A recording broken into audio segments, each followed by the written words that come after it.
नमस्कार। तो चलिए आज बात करते हैं भारतीय मॉनसून के पीछे के विज्ञान की। ये एक ऐसी जबरदस्त प्राकृतिक घटना है जो हर साल 1 अरब से ज्यादा लोगों की जिंदगी पर असर डालती है। और जानते हैं इसकी वजह क्या है? सूरज, जमीन और समंदर के बीच का एक बहुत ही सीधा साधा रिश्ता। तो आज हम मॉनसून की पूरी कहानी को इन 5 हिस्सों में समझेंगे। हम शुरुआत करेंगे जमीन और समंदर से, फिर देखेंगे कि उनके तापमान में इतना फर्क क्यों होता है, और फिर जानेंगे कि कैसे गर्मी और सर्दी में हवा का पूरा खेल बदल जाता है, जो आखिर में वो झमाझम बारिश लेकर आता है। ये एक बड़ा सवाल है ना, कि आखिर ऐसा क्या होता है कि हर साल एक तय समय पर पूरे के पूरे देश पर बादल छा जाते हैं और महीनों तक बरसते रहते हैं। इसका जवाब प्रकृति की दो बहुत बड़ी ताकतों यानी जमीन और समंदर के बीच एक सीधी साधी लेकिन जबरदस्त टक्कर में छुपा है।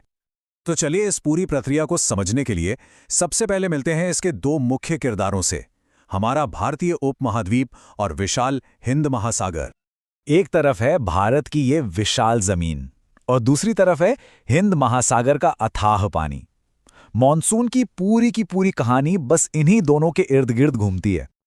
अब आते हैं उस वैज्ञानिक सिद्धांत पर जो इस पूरे सिस्टम को चलाता है। और देखिए, मजे की बात यह है कि इतनी बड़ी घटना के पीछे का साइंस बहुत ही सिंपल है। देखिए, मॉनसून का जो पूरा इंजन है ना, वो इस एक बात पर टिका है कि जमीन और पानी सूरज की गर्मी को बिल्कुल अलग अलग तरीकों से सोखते हैं। यही वो अंतर है जो मॉनसून को जन्म देता है। इसको ऐसे समझिए, जमीन जो है वो एक लोहे के तवे की तरह है। धूप निकली और वो फौरन गर्म हो गया, धूप गई फौरन ठंडा, है ना। दूसरी तरफ है समंदर, वो पानी से भरे एक बहुत गहरे पतीले जैसा है। उसे गर्म होने में भी बहुत टाइम लगता है और एक बार गर्म हो गया तो ठंडा होने में भी उतना ही टाइम लगता है। और यही जो तापमान का अंतर है, मौसम विज्ञान के हिसाब से मॉनसून का सबसे पहला ट्रिगर है। बस इसी एक बात को याद रखिए, क्योंकि आगे की पूरी कहानी इसी पर बेस्ड है। तो चलिए सबसे पहले देखते हैं कि गर्मियों के मौसम में क्या होता है जब सूरज की गर्मी अपने चरम पर होती है, और ये फर्क सबसे ज्यादा देखने को मिलता है।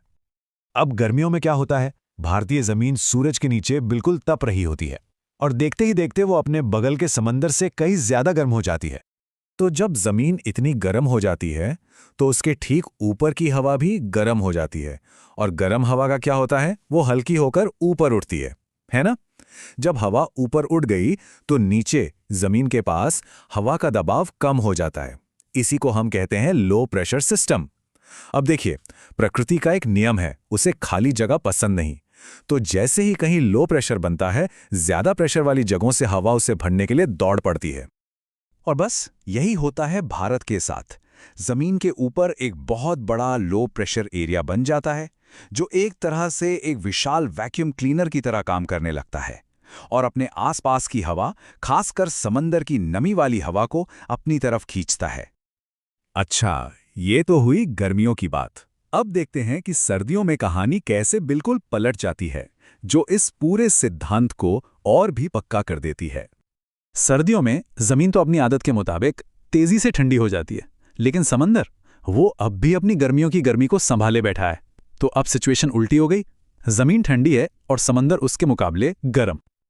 अब ठंडी जमीन के ऊपर की हवा कैसी होगी, ठंडी और भारी, तो वो नीचे की तरफ बैठती है। इससे जमीन के ऊपर हवा का दबाव बढ़ जाता है और इसी को हम कहते हैं हाई प्रेशर सिस्टम। और इस सिस्टम में हवा अंदर आने के बजाय बाहर की तरफ बहती है। तो अब कहानी पूरी तरह पलट जाती है।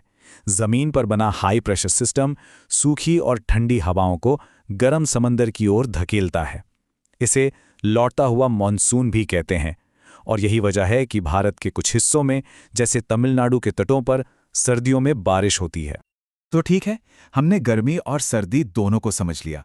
अब सारे पीसेस को एक साथ जोड़ते हैं और देखते हैं कि वो झमाझम बारिश आखिर होती कैसे है, जिसका हम हर साल इंतजार करते हैं। देखिए, ये एक चेन रिएक्शन की तरह है।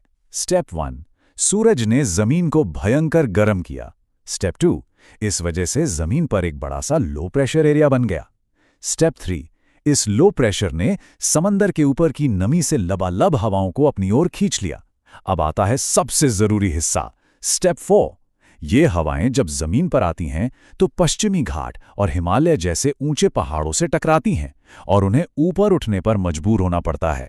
स्टेप 5, जैसे जैसे ये नमी वाली हवा ऊपर उठती है वो ठंडी होने लगती है और हवा में मौजूद भाप पानी की नन्ही नन्ही बूंदों में बदल जाती है।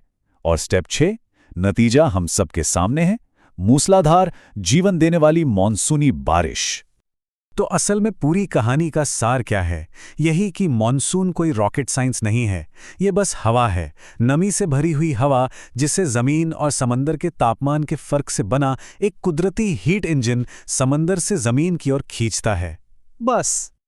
प्रकृति का ये कितना खूबसूरत और सटीक संतुलन है ना? इसी एक सिस्टम से 1 अरब से ज़्यादा लोगों तक पानी पहुंचता है। लेकिन सोचने वाली बात यह है कि अगर क्लाइमेट चेंज की वजह से, हमारे दखल की वजह से ये संतुलन बिगड़ गया तो तब इस जीवन देने वाले सिस्टम का क्या होगा? ये एक ऐसा सवाल है जो हम सबके भविष्य के साथ जुड़ा हुआ है।